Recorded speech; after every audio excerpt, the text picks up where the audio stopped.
আজকে আপনাদের সামনে আমি গুনাহগার মানুষ, ছোট মানুষ, খুবই নগণ্য, আপনাদের সামনে দয়ালের হুকুম মোতাবেক কিছু আলোচনা, কিছু আপনাদের কাছে শেখার জন্য, নিজে কিছু উপলব্ধি করার জন্য আজকে আলোচনায় আসা। প্রথমেই মনে রাখবেন, আজকে যেই দরবারে আমরা হাজির হয়েছি এটি হলো ফকিরনী দরবার শরীফ। আমরা লক্ষ্য করব যে আলোচনা যারা করেন, আমার পরে আমার শ্রদ্ধাভাজন বড় ভাই, আমার প্রাণের অন্তরের মানুষ রাসেল ওয়ারসি আল জাহাঙ্গীর, উনি আপনাদের সামনে তত্ত্বভিত্তিক অনেক সারমর্ম অনেক সুন্দর উপস্থাপন করবেন। আমার শ্রদ্ধাভাজন ভাই আছেন, এরপরে বাঁধন বাবা আছে। তা আমি ছোট মানুষ, আপনাদের সামনে ছোট্ট একটা বিষয়, যদিও বিষয়টা ছোট না, অনেক গভীর চিন্তাধারার বিষয়। বিষয়টা হলো পুঁজিবাদ। পুঁজিবাদ সম্পর্কে আমরা কতটুকু জানি বা বিষয়টাই বা কি, যেখানে বাবা জাহাঙ্গীর তার গবেষণায় বলতেছেন কোরআন দর্শন থেকে।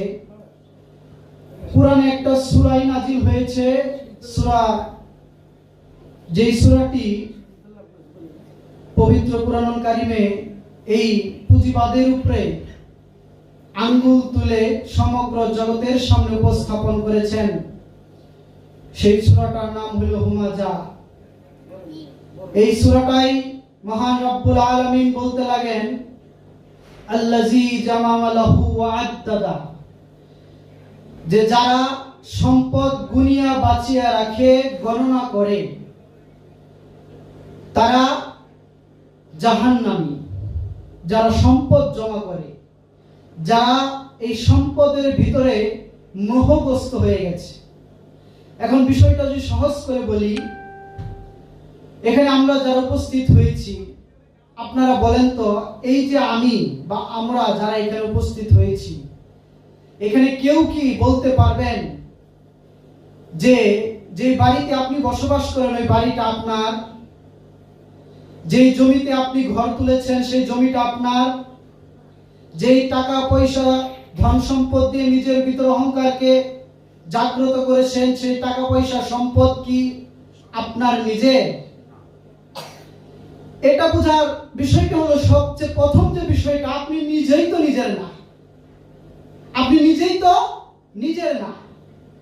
আমি তো আরেকজনের অধীন। আমি তোমার অধীন রই চিরদিন। আমি তো আরেকজনের অধীন। তাহলে আমি যে মানুষটা পরের অধীন, সে সমস্ত কিছুকে নিজের অধীন মনে করতেছে। এটাই পুঁজিবাদ, যে নিজেই নিজের মালিক না।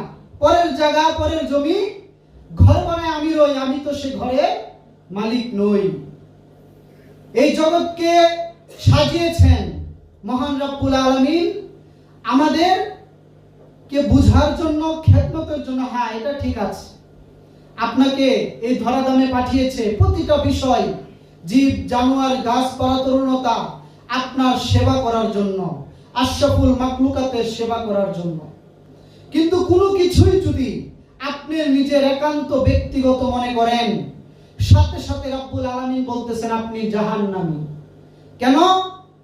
এই পুঁজিবাদ এমন একটি বিষয় আজকে গোটা বিশ্বে এমন ভাবে দৃষ্টান্ত স্থাপন করেছে, আপনি যখন কোন একটা ব্যবসা করে লাভবান হচ্ছেন, অনেক টাকা উপার্জন করছেন, একটা পর্যায়ে গিয়ে আপনি অসংখ্য ধন সম্পদের মালিক হয়ে জায়গা জমি বাড়ি গাড়ি স্বর্ণ অলংকার আপনি এমন ভাবে পুঞ্জীভূত করে রেখেছেন যে সমাজ ব্যবস্থাটাকে আপনার এমন দৃষ্টান্তের জন্য আপনার পরিবার, আপনার সমাজ, আপনার রাষ্ট্র পুঁজিবাদের শিকার। সম্পদ জমাকারী যিনি সম্পদ জমা করছে, কুক্ষিগত করছে, আজকে তার জন্য যারা ধনী তারা ধনী হচ্ছে, আর যারা গরিব তারা গরিবই রয়ে গেল। ধনী ধনী হবে। পুঁজিবাদ এমন একটা বিষয় যেটা বলে ধনী চিরকাল যদি যদি আজকে 100 কোটি টাকার মালিক হয়, সে আগামীতে 200 কোটি টাকা 500 কোটি টাকার মালিক হবে, সে ধনী হইতে থাকবে। আর যারা গরিব, যে দিন আনে দিন খায়, সে যেমন দিন আনে দিন খায়, সে আরো ক্রমশ এই দিন আনে দিন খাইতেও পারবে না। কারণ কি, ওই যে সম্পদ আপনি জমা করে রাখছেন, আল্লাহ পাক তো বলতেছে সম্পদ জমাকারী জাহান্নামী। এই সম্পদ জমা যেন আপনি না করেন, তার জন্য প্রতিটা বিষয় আপনি লক্ষ্য করেন। আপনাকে বলতেছে শরীয়তের দৃষ্টিভঙ্গি থেকে, যদি তুমি কি করো, সদকা দাও, তুমি কুরবানি করো, বলতেছে না যে তুমি সদকা দাও, কুরবানি করো, যাকাত দাও। এই যে শরীয়তের দৃষ্টিভঙ্গি প্রতিটা মানুষকে পুঁজিবাদের দিকে সরে আসার জন্য, পুঁজিবাদ থেকে দূরে নেওয়ার জন্য পবিত্র কুরআনুল কারীমে একজন ইনসানকে, একজন আমানুকে বারবার নির্দেশনা দিচ্ছেন, তোমরা সম্পদ জমা করিও না, তোমরা সম্পদ জমা করো না। কেননা সম্পদ যে জমা করলো, তার জন্য আমার ওই গরিব বান্দারা, যারা আল্লাহ পাক বলেন আমি খাই, আমি পোশাক পরি। কিভাবে? যখন মুসা আলাইহিস সালামের যুগের ঘটনা, যে ঘটনা আমরা অনেক সময় বিভিন্ন বয়ানে শুনি, যখন মুসা আলাইহিস সালামের সাথে মহান রব্বুল আলামিন বলতেছেন যে আমি খাবার খাই, আমি পোশাক পরি, তখন মুসা আলাইহিস সালাম জিজ্ঞাসা করলেন, আল্লাহ তোমার তো খাবারের প্রয়োজন হয় না, তোমার তো পোশাকের প্রয়োজন হয় না, তাহলে কি করে তুমি খাবার খাও, তুমি পোশাক পরো? এই বিষয়টা কিভাবে, বা তুমি কি নির্দেশ করতেছো? তখন মুসা আলাইহিস সালাম সেই প্রশ্নের উত্তরে পান, আপনি যখন আপনার ভাই, আপনার প্রতিবেশী, আপনি আজকে নিজে 3 বেলা পেট ভরে খাচ্ছেন, আপনার ইচ্ছা মতো পোশাক পরছেন, সৌন্দর্য বন্দনীয় ভাবে আপনি জীবন যাপন করছেন, কিন্তু আপনার পাশে আরেকটা পরিবার, তারা 3 বেলার মধ্যে 1 বেলা খানা খাইতেছে, 2 বেলা খানা খাইতে পারতেছে না। এখন আপনি নিয়ত করলেন আপনি হজ করবেন, আপনি বাইতুল্লাহ জিয়ারত করবেন, আপনি বাইতুল্লাহ তওয়াফ করবেন, মদিনায় যাবেন, আল্লাহর ঘর তওয়াফ করবেন, 7 পাক ঘুরবেন, শয়তানকে কঙ্কর নিক্ষেপ করবেন, মদিনা মুনাওয়ারায় গিয়ে আল্লাহ রাসূলের মাজার জিয়ারত করবেন, এই আশায় যে আল্লাহ রাসূলের মাজার যদি কেউ একবার জিয়ারত করে তার জন্য সহায়ক ওয়াজিব হয়ে যায়। আপনি বাইতুল্লাহ গিয়ে হজরে আসওয়াদ চুমু দিবেন, এই আশায় যে হজরে আসওয়াদ যদি কেউ একবার চুমু দেয় তার জীবনের গুনাহ মাফ হয়ে যায়। আপনি মিনায় গিয়ে 3টা শয়তান, বড় শয়তান, মেজো শয়তান, ছোট শয়তান, 7টা করে কঙ্কর মারবেন, এই আশায় যে শয়তানকে পাথর মারলে শয়তান ওইখানেই মরে যায়, আমি আর শয়তানি করব না। আপনি জমজমের পানি খাইলেন, পবিত্র হয়ে গেলেন, আপনি একবারে মাসুম হইয়া বাংলাদেশে আবার চলে আসলেন। এটাই তো আপনার নিয়ত। এই নিয়তটা যখন আপনি মেজাজিতে দেখলেন, আপনি তো মেজাজির ভিতরেও ওই নিয়তটাকে কখনো নিজে একবার বিবেক দিয়ে, মন দিয়ে, নিজের চেতনা দিয়ে কখনো ব্যাখ্যা বিশ্লেষণ করেন নাই। এখন আমরা ছোটবেলা যখন ক্লাস 6 এ 7 এ 5 এ পড়তাম, তখন আমাদের ইসলাম শিক্ষা বইয়ে একটা বিষয় ছিল আল্লাহর হক আর বান্দার হক। আল্লাহর হক আমরা যখন রিডিং পড়ছিলাম তখন আমরা দেখি স্যারেরা আমাদেরকে পড়াইতো যে তুমি নামাজ পড়বা, এটা আল্লাহর হক, তুমি রোজা করবা, এটা আল্লাহর হক, তুমি যাকাত দিবা, এটা আল্লাহর হক, সামর্থ্য আছে তুমি কুরবানি করবা, এটা আল্লাহর হক। যদি এই হক তুমি পালন না করো তাহলে কি হবে? আল্লাহর হক তুমি পালন করলে না। তখন আল্লাহ বলতেছে ওয়াজের ময়দানে আমরা শুনতে পাই আল্লাহ রহমান, তিনি ইচ্ছা করলে তিনি গাফফার, তিনি বান্দার সমস্ত জীবনের গুনাহ এক মুহূর্তে মাফ করে দেয়। বান্দার জীবনের সমস্ত গুনাহ হাজরে আসওয়াদের চুমু দেওয়ার সাথে সাথে মাফ করে দেয়। যখন এই বিষয়টা আপনি শুনবেন, এরপরে বান্দার হকের মধ্যে আর প্রবেশ করবে না। কারণ মহান রব্বুল আলামিন যখন বলতেছেন আমি রহমান, আমি সকলকে আমার পক্ষ থেকে আমি নিয়ামত দান করি, আমি সকলকে সুস্থ রাখি, রিজিক দেই, সকলকে সমানভাবে বন্টন করি, হোক সে হিন্দু, হোক সে বৌদ্ধ, হোক সে খ্রিস্টান, হোক সে জৈন, হোক সে মুসলমান। এমন না তো যে আল্লাহ যারা আল্লাহ বললে আল্লাহকে স্মরণ করতেছে, যারা নামাজ পড়তেছে, যারা রোজা করতেছে, তাদেরকে আল্লাহ রিজিক দিতেছে। যারা আল্লাহরে মানে না, তাদের রিজিক আল্লাহ বদ্ধ করে দিচ্ছে। এমন কি হইতেছে? এমন হইতেছে না। তাহলে আবার আপনি যদি সারা জীবন নামাজ না পড়েন, সারা জীবন আপনি সামর্থ্য আছে যাকাত দেন নাই, আপনার সামর্থ্য আছে আপনি হজ করেন নাই, আপনার সামর্থ্য আছে আপনি কুরবানি দেন নাই, আল্লাহর কাছে মাপ চাইলে আল্লাহর যদি দয়া হয়, এক নিমিষে আপনার গুনাহ আল্লাহ মাফ কইরাও দিতে পারে। কিন্তু যখন বান্দার হক চলে আসে, যখন বান্দার হক আপনার ভিতরে, আপনি যখন সম্পদ জমা করবেন, আপনি পুঁজিবাদীর মাধ্যমে একজনকে 100 টাকা দিলেন, এক সপ্তাহ পরে আপনি 110 টাকা তার কাছ থেকে ফেরত নিলেন। যেখানে কোরআনে সূরা বাকারায় 272 নম্বর আয়াতে বলা হয়েছে আল্লাহ সুদকে হারাম করেছে, এই সুদকে আল্লাহ রাব্বুল আলামিন হারাম করেছে।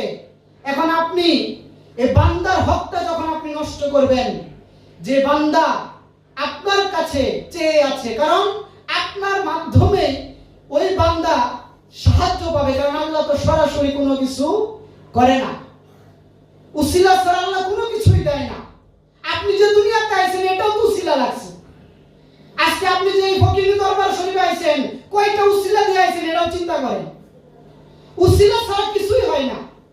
তাহলে উসিলা ছাড়া যদি কিছু না হয়, তাহলে কি কইরা আপনি বান্দার হককে নষ্ট করবেন? আপনি যখন আপনার ছোট ভাই সে অভাবী, যখন তার অভাবটা আপনি দূর করবেন, আর যদি দূর না করেন, এখন আপনি মক্কায় গিয়ে কি করবেন, মদিনায় গিয়ে কি করবেন, মিশর, ইরাক, ইরান গিয়ে আপনি কি করবেন? কারণ আপনার ওই দৃষ্টিভঙ্গি তো নাই। আপনার ভাই অভাবী, আপনি হজ করতে গেছেন মক্কায়, এই হজের চালানা মূল্য নাই।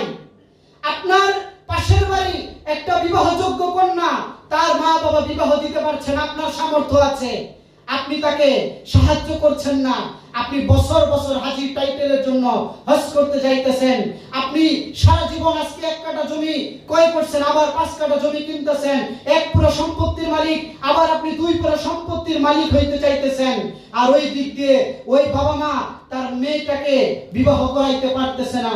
এই সম্পদ জমা করার কারণে, যে সম্পদ জমার জন্য আল্লাহ রাসূল বারবার ইঙ্গিত দিয়েছেন, আবু বকর সিদ্দিক বলেন, উমর ইবনে খাত্তাব বলেন, উসমান জিন নুরাইন বলেন, মাওলা আলী আলাইহিস সালাম বলেন, সমস্ত নবী রাসূল সাহাবা একরাম ওলিয়া উলিয়া এই সম্পদ জমাকারীর বিরুদ্ধে বারবার আপনাদেরকে, আমাদেরকে বারবার প্রকাশ্যে বলতেছেন। যে গবেষণা বাবা জাহাঙ্গীর মারফতের গোপন কথা বইটিতেও বলতেছেন, পুঁজিবাদ, ব্যক্তি মালিকানা। বাবা জাহাঙ্গীর বলতেছেন, আমি 53টি বছর কোরআন গবেষণা করলাম, একটা জায়গাও আমি পেলাম না ব্যক্তি মালিকানা ইসলামে হালাল। ব্যক্তি মালিকানা ইসলামে হালাল এই একটা শব্দ পবিত্র কোরআন শরীফে নাই। আছে কি? ব্যক্তি মালিকানা হারাম। মানে আপনি যখন ব্যক্তি মালিকানাটাকে গ্রহণ করে নেবেন, এখন ব্যক্তি মালিকানা কিভাবে গ্রহণ করছেন? আসেন আমরা সুফিবাদের ভিতরে আসি। এই যে আজকে যারা আমরা সুফিবাদের ভিতরে, আমরা যারা আজকে পীর মুরিদি করি, আমরা যারা পীরের কাছে বায়াত গ্রহণ করি, আমরা যারা বিভিন্ন দরবার শরীফে যাই, বিভিন্ন দরবারে, যে কোনো দরবারে মুরিদ হন না কেন, আপনাদেরকে ওই দরবার থেকে বা আজকে আমাদের এই দরবার থেকে যে আপনারা শুনতেছেন ব্যক্তি মালিকানা হারাম, মানে এটা যদি কেউ গ্রহণ করে, কেউ যদি ব্যক্তি মালিকানা হারাম এই বিষয়টাকে গ্রহণ করে নেয়, তখন কি হবে? সমাজের বুকে এমন একটা পরিবেশ সৃষ্টি হবে যখন কেউ গরিব থাকবে না, কেউ ধনী হয়ে তার সম্পদের ভিতরে যে আগ্রহ, সম্পদ জমা করার যে ইচ্ছা, যে আকাঙ্ক্ষা তার ভিতরে থাকবে না। যেখানে উমরের ঘটনায় আমরা পাই, তিনি নিজে একটি পাঞ্জাবি পর্যন্ত বানাইতে পারেন নাই। তার অর্ধ জাহানের খলিফা ছিলেন উমর। সে কতটুকু সম্পদ জমা করেছিল আপনারা একটু অজব করতেছেন, শুনতেও আছেন, বলতেও আছেন। আল্লাহ রাসূল তার পিতার দিক থেকে, তার মাতার দিক থেকে, তার স্ত্রীর দিক থেকে অজস্র সম্পদ অর্জন করেছিলেন। কিন্তু যখন তিনি দ্বীন ইসলামে প্রবেশের জন্য, দ্বীন ইসলামকে জগতের সামনে উপস্থাপন করার জন্য যখন আহ্বান করলেন, তখন মানুষকে খাওয়াইতে খাওয়াইতে, মানুষকে সাহায্য করতে করতে মানুষের অভাব দূর করেছেন, যে ঋণগ্রস্ততা ঋণ আল্লাহ রাসূল দূর করে দিয়েছেন, যার যে কোনো সমস্যা যখন আল্লাহ রাসূলের শরণাপন্ন হয়েছে রাসূল তার কষ্ট দূর করে দিয়েছেন। বিনিময়ে আল্লাহ রাসূল যখন জগৎ থেকে পরলোক গমন করলেন, রাসূলের সম্পদ বলতে কিছুই ছিল না।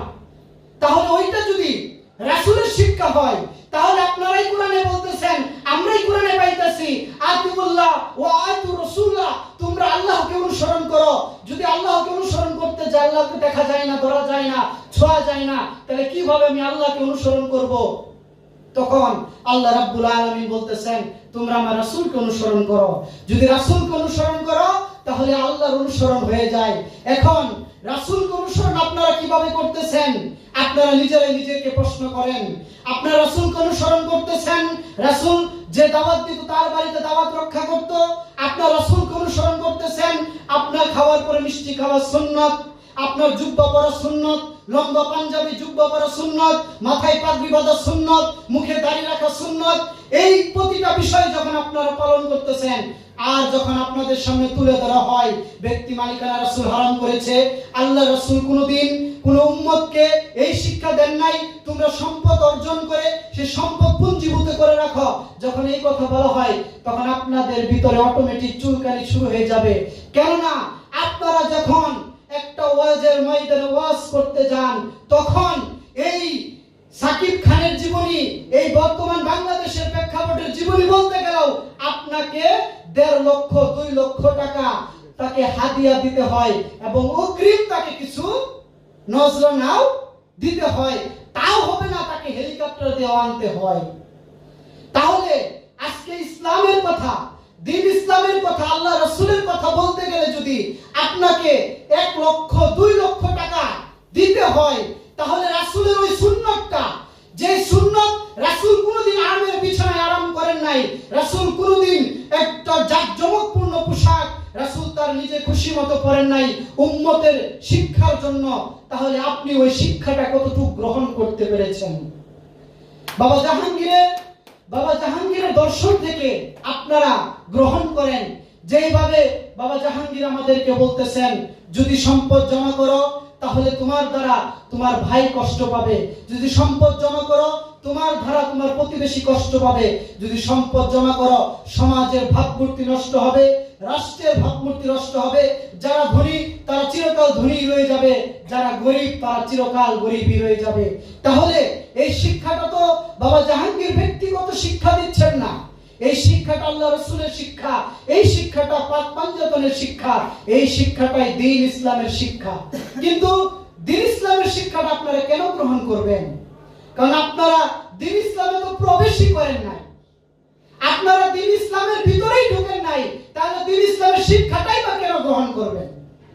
আপনারা দ্বীন ইসলাম মনে করতেছেন কি, আর দ্বীন ইসলাম বলতেছে কি? দ্বীন ইসলাম কোরআনে কোথাও কি ধর্ম শব্দ আছে? পুরা কোরআনে ধর্ম বলতে কোনো শব্দ নেই, আছে দ্বীন আর ইসলাম। দ্বীন অর্থ স্বভাব, আর ইসলাম অর্থ আত্মসমর্পণ। এই আত্মসমর্পণের স্বভাবটার নাম কি? দ্বীন ইসলাম। যখন কেউ আত্মসমর্পণ করবে, আত্মসমর্পণ করতে গেলে ব্যক্তি তার কিছু কি তার ব্যক্তিগত মনে করতে পারবে। আপনি যখন বাবা বেদ মর্সির কাছে বায়াত গ্রহণ করছেন, তখন আপনি বলতেছেন, আমি মনে প্রাণে বাবা বেদ মর্সির কাছে বায়াত হইলাম। যদি মনে প্রাণে বাবা বেদ মর্সির কাছে বায়াত হন, তাহলে যখন বাবা বেদ মর্সি শিক্ষা দিতেছেন, এই হাত আমার না আমার মুর্শিদের, এই পাও আমার না আমার মুর্শিদের, এই চোখ আমার না আমার মুর্শিদের, আমি মুখ দিয়ে কথা বলি না আমার মুর্শিদ কথা বলে, এই চোখ দিয়ে আমি দেখি না আমার মুর্শিদ দেখে, এই কান দিয়ে আমি শুনি না আমার মুর্শিদ শুনে। যদি বাবা বেদ মর্সির শিক্ষা এটা হয়ে থাকে, তাহলে বাবা বেদ মর্সি যখন শিক্ষা দিতেছেন, তোমরা কখনো ওইভাবে সমাজের ভিতরে বিচরণ করিও না যেভাবে মানুষ কষ্ট পায়, যেভাবে মানুষ তোমাকে ধিক্কার জানায়। তুমি সকলকে ভালোবাসো, ভালোকে ভালো তো সবাই বাসে, খারাপকে কয়জন ভালোবাসে? খারাপকে ভালোবাসার শিক্ষা বাবা বেদ মর্সি আমাকে দান করছেন, আমাদেরকে দান করছেন। তাহলে আমরা এই যে কোরআনে বিভিন্ন জায়গায় সূরা হুমাজা বলেন, সূরা মাউন বলেন, সূরা বাকারা বলেন, সূরা আল ইমরান বলেন, বিভিন্ন জায়গায় মহান রব্বুল আলামিন আল্লাহ রাসূলকে দিয়ে বলাইতেছেন, আপনি বলেন যারা সম্পদ গুনিয়া বাছিয়া রাখে, যারা সম্পদ নিয়ে চিন্তা করে, যারা সম্পদকে নিজের বলে দাবি করে, তারা কখনোই জান্নাতে প্রবেশ করবে না। কেন জান্নাতে প্রবেশ করবে না? জান্নাতে প্রবেশ করবে যে, তারও তো শর্ত কোরআনে দিয়ে দিয়েছে। জান্নাতে প্রবেশ করবে কে? জান্নাতে প্রবেশ করবে নফসে মুতমাইন, যে পরিতৃপ্ত, যে প্রশান্ত, শান্ত। এখন যার সাইকেল আছে সে তো চিন্তা করতেছে আমি আগামী বছর যদি একটা মোটর সাইকেল কিনতে পারি, সাইকেলটা আর ভালো লাগতেছে না। যার মোটর সাইকেল আছে সে চিন্তা করে যদি একটা প্রাইভেট কার কিনা যায় তাহলে একটু ভালো হইতো বেশি। তো যার প্রাইভেট কার আছে সে বিএমডব্লিউ কিনতে চায়, যার বিএমডব্লিউ আছে সে প্রাইভেট জেট কিনতে চায়। তাহলে এই যে মন মানসিকতা, এই মন কোনোদিন কি শান্ত হচ্ছে? কখনো শান্ত হবে না, সে অশান্ত, তার চাই আর চাই। তাহলে এই সাধক মনি ঋষিরা যে বলতেছে পরের জায়গা পরের জমি ঘর বানায় আমি রই, আমি তো সে ঘরের মালিক নই, এই ঘরখানা যার জমিদারি আমি পাই না তাহার হুকুম জারি। যে এই ঘরখানাটা, এই যে ঘর, যে ঘরের কথা প্রতিটা সাধক মনি ঋষি বলতেছেন, এই ঘরের মালিক তো আমি নিজে না, এই ঘরটাই তো আমার না। আজকে আপনি চোখ বন্ধ করেন, রাতে যখন ঘুমাতে যান তখন চোখ বন্ধ করে যদি মুর্শিদের ধ্যান করেন, তখন আপনি বুঝতে পারবেন যখন আপনার চোখটা আর খুলবে না, আপনার ভিতরে আপনার চেতনার কাজ করবে না, আপনার ভিতরে যখন আর ওই চেতনা শক্তি, ওই নফসের যে শক্তি যখন থাকবে না, তখনই তো আপনি মৃত। তাহলে যদি চোখ বন্ধ করে দুনিয়া সমস্ত কিছু আপনার কাছে তুচ্ছ হয়ে যায়, তাহলে আপনি কি করে মনে করতেছেন এই বাড়ি আমার, এই গাড়ি আমার, এই মোবাইলটা আমি ইউজ করি? আপনারা বলেন এই যে আমার একটা মোবাইল আছে, আপনার মোবাইল আছে, আচ্ছা মোবাইলটা ইউজ করেন, এটা কার জন্য? এটা কি আমি অন্য কেউ জন্য ইউজ করি না, আমার নিজের ভালো লাগার জন্য, আমি নিজে ভালো থাকার জন্য। আপনার বাসায় আপনি আলিশান করে বাসা করছেন, কার সুখের জন্য? আপনার নিজের সুখের জন্য। আপনি টাইস করছেন, আপনার পছন্দ হয় আপনি টাইস করছেন, এটা আপনার ভালোর জন্য। আপনি ঘরে এসি লাগাইছেন, কার সুখের জন্য? আপনার সুখের জন্য। আপনি বিবাহ করছেন, কার সুখের জন্য? আপনার সুখের জন্য। আপনি বাড়ি গাড়ি অট্টালিকা যাই কিছু করতেছেন আপনার নিজের সুখটাকে লাভ করার জন্য, কিন্তু আপনি বলতেছেন এগুলি তো আমার না। কিন্তু বাস্তবতায় আপনি সবকিছুই করতেছেন আপনার নিজেকে ভালো রাখার জন্য, আপনার দেহটাকে ভালো রাখার জন্য। কিন্তু আবার আপনি এটাও বলতেছেন যে দেহের কোনো দাম নাই, বলতেছেন না? এই দেহের কোনো মূল্য নাই। যদি দেহের মূল্য না থাকে তাহলে দেহকে ভালো রাখার জন্য আপনি বাড়ি গাড়ি অট্টালিকা ধন সম্পদ যা কিছু করতেছেন, তাহলে এই দেহটাকে আপনি কতটুকু মূল্যায়ন করলেন? আর দেহ কাচার ভিতরে যে পাখিটা আছে তাকেই বা কতটুকু মূল্যায়ন করলেন? কারণ সে তো কখনো যে পরম, সে কখনো সম্পদ অর্জনের জন্য সে কখনো ইচ্ছা করবে না। অর্জন করার জন্য ইচ্ছা করবে কে? আপনার নফসের নিকট বসে থাকা, সে মিশে থাকা খান্নাস রূপী শয়তান। যে খান্নাস সর্বদাই আপনাকে ওয়াসওয়াসা দিচ্ছে, যে শয়তান সর্বদাই আপনাকে ধোঁকা দিচ্ছে, সেই ধোঁকার ভিতরে থেকে আপনি সর্বদাই ওই শয়তানের তাবেদারি করতেছেন। আপনি কিন্তু মুর্শিদের তাবেদারি করতেছেন না। আমি কখনোই আমার মুর্শিদের তাবেদারি করি না, আমি তাবেদারি করি শয়তানের। আমি ঘুম থেকে উঠে শয়তানের তাবেদারি শুরু করি, ঘুমাতে যাওয়ার সময় নিজে শয়তানের তাবেদারি করতে করতে বিছানায় ঘুমাইতে যাই। কিন্তু এই শয়তানকে বিতাড়িত করার শিক্ষাটাই হলো সুফিবাদ। শয়তান যখন থাকবে না পুঁজিবাদ থাকবে না, শয়তান যখন থাকবে না সম্পদ জমাকারী থাকবে না, শয়তান যখন থাকবে না অন্যকে কষ্ট দেওয়ার ইচ্ছা থাকবে না, শয়তান যখন থাকবে না আপনার দ্বারা কারো ক্ষতি হোক এটার ইচ্ছাটাও থাকবে না। যতক্ষণ শয়তান আছে ততক্ষণ আপনার ভিতরে এই সমস্ত খারাপ গুণগুলি আপনার ভিতরে টোটাল 100% বিরাজ করবে। এখন একটা বিষয় চিন্তা করেন যে আমার ভিতরে যে খান্নাস রূপী শয়তান, সে যে আমাকে ওয়াসওয়াসা দিচ্ছে যে তুমি অন্যের হক নষ্ট করো, যখন কথা বলো মিথ্যা বলো, আমানতের খেয়ানত করো, যখন এই কাজগুলি আমাকে ওয়াসওয়াসা দিচ্ছে, তখন আমি কতটুক তাকে গ্রহণ করলাম আর কতটুক আমার মুর্শিদকে গ্রহণ করলাম। কিন্তু ইসলাম যে শিক্ষাটা দিচ্ছে আত্মসমর্পণের শিক্ষা, আপনারা কেন সে আত্মসমর্পণের শিক্ষাটাকে গ্রহণ করতে চান না? আত্মসমর্পণের শিক্ষা যখন গ্রহণ করতে যাবেন তখন অটোমেটিক আল্লাহ ওলিদেরকে আপনার মানতে হবে, অটোমেটিক আপনাকে আল্লাহ রাসূলকে মানতে হবে, অটোমেটিক আল্লাহ রাসূলের সাহাবীদেরকে মানতে হবে। যখন মানতে হবে তখন আপনি আর ওই পুঁজিবাদের দিকে ধাবিত হবেন না, তখন আপনি আর আপনার ভিতরে ওই হিংসা, অহংকার, লোভ, লালসা, কামনা এগুলি থাকবে না। তাই আমরা যারা বলতে যাই আমাদেরকে বলে এগুলি ফকিরি আলাপ, এগুলি কোরআন হাদিসে নাই। এটা ফকিরি আলাপ, এটা কোরআন হাদিসে নাই, এটা ফকিরি কথা। তো ফকিররা যে কোরআনের কথা বলে আপনারাও সেই কোরআনের কথা বলেন।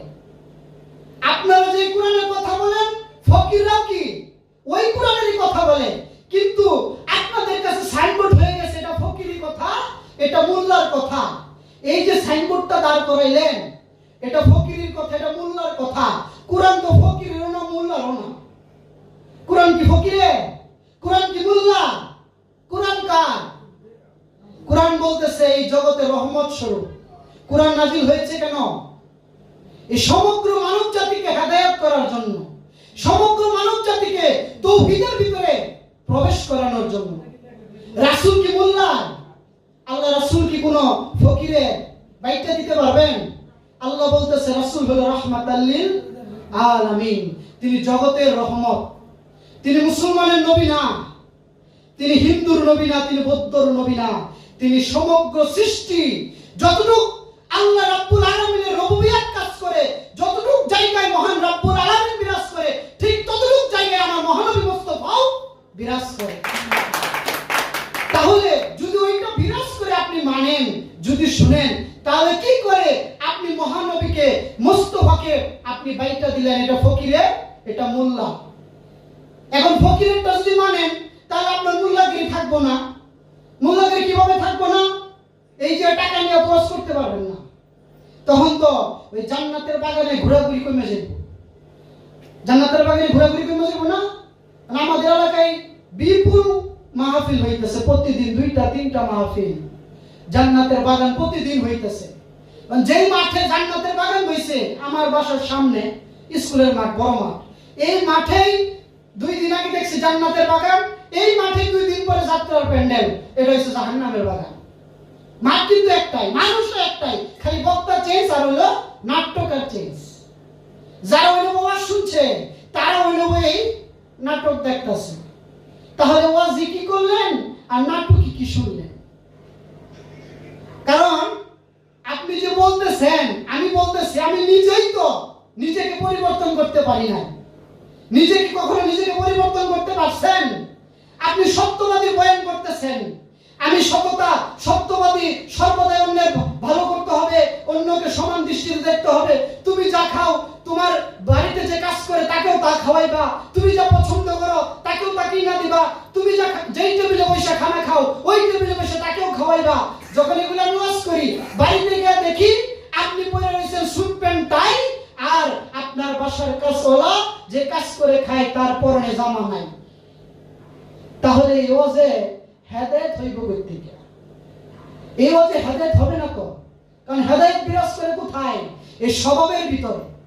আপনার নিজের স্বভাবটা যদি, এই আমার স্বভাবটা যদি আমার মুর্শিদের রঙে রাঙাতে না পারি, এই স্বভাবটাকে যদি আল্লাহর রঙে রাঙাতে না পারি, এই স্বভাবটাকে যদি রাসূলের রঙে রাঙাতে না পারি, তাহলে এই জীবনটা বৃথা, এই দেহে অবস্থানটা বৃথা, এই জন্মটা বৃথা। কারণ এই জীবনটা, আপনার যে জন্ম আজকে আপনি বসে রয়েছেন, আমি যেই জায়গায় দাঁড়ায় কথা বলতেছি, এই জন্মটা শত জন্মের পাওয়া, শত জন্মের পাওয়া, আপনি নিজেও জানেন না। তাই এই জন্মে আয়েশা মানব জন্মে জন্মগ্রহণ করে মানবের কর্ম আমরা কতটুকু করতে পারলাম? কারণ মুখে মুখে সব মুসলমান যে বলে না, কাজের বেলায় ঠনঠনা, মসজিদ করে আল্লাহ থাকে না। ওরে মাওলানা, তুমি মক্কায় যাবা হজ করিতে, খরচ করলি সেই টাকা, ওই টাকা গরিবরে দিলে গরিব থাকে কাটা।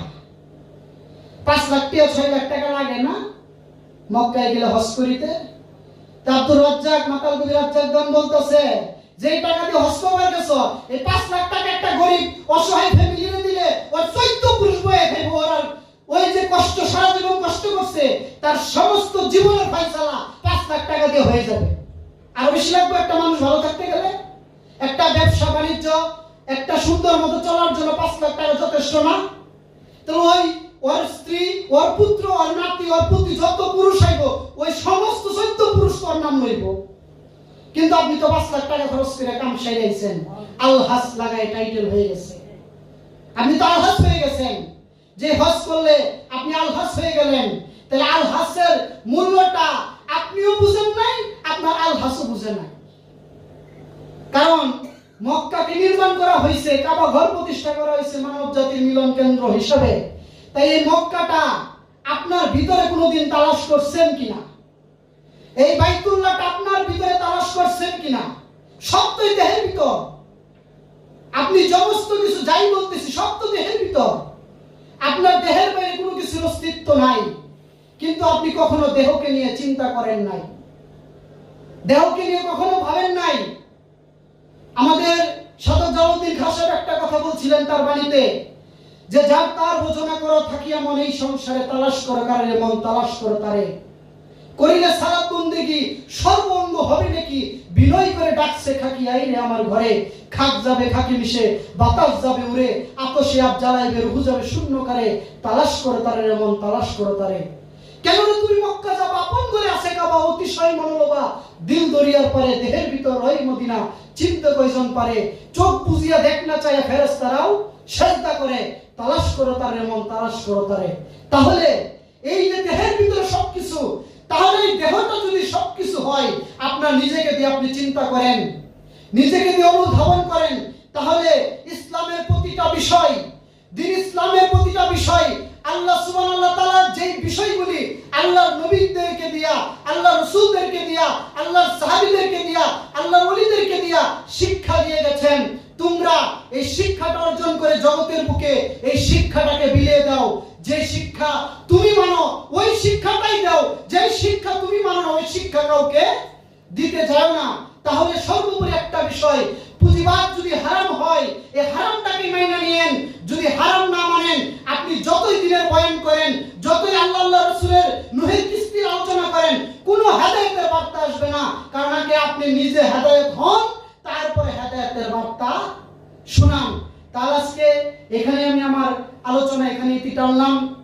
যদি আমার কথাবার্তায় কোনো ভুল ত্রুটি হয়ে থাকে আপনারা ক্ষমা দৃষ্টিতে দেখবেন। আমি ছোট মানুষ, নগণ্য একবারে ছোট একটা মানুষ, যে আলোচনা করতে পেরেছি এটাই মুর্শিদের দয়া। আমি জানি না, যতটুকু পেরেছি আমি বলেছি। কথাবার্তায় যদি ভুল ত্রুটি হয়, মানুষ মাত্রই ভুল হবে, আমি তো ফেরেশতা না। তাহলে আপনারা ক্ষমা দৃষ্টিতে দেখবেন, ক্ষমাই মহত্বের লক্ষণ।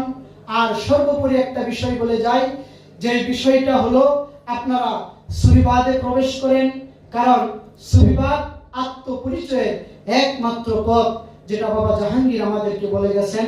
জগতের মানুষ তোমরা শুনে রাখো, যদি নিজেকে চিনতে চাও, নিজেকে জানতে চাও, নিজের ভিতরে গঠন গাঠন, মহা বিশ্ব, নক্ষত্র, উল্কাপিণ্ড, তারকারাজি, সূর্য, চন্দ্র, যা কিছু আছে, যদি চিনতে চাও, দেখতে চাও, মেরাজ করতে চাও, দিদার করতে চাও, তাহলে এই সুফিবাদে প্রবেশ করে মুর্শিদের সহবতে থেকে সুফিবাদের ভিতরে আপনার নিজের দেহটাকে দিয়ে সেই মেরাজে যেতে হবে। এই দেহটাকে দিয়েই জান্নাতে প্রবেশ করতে হবে।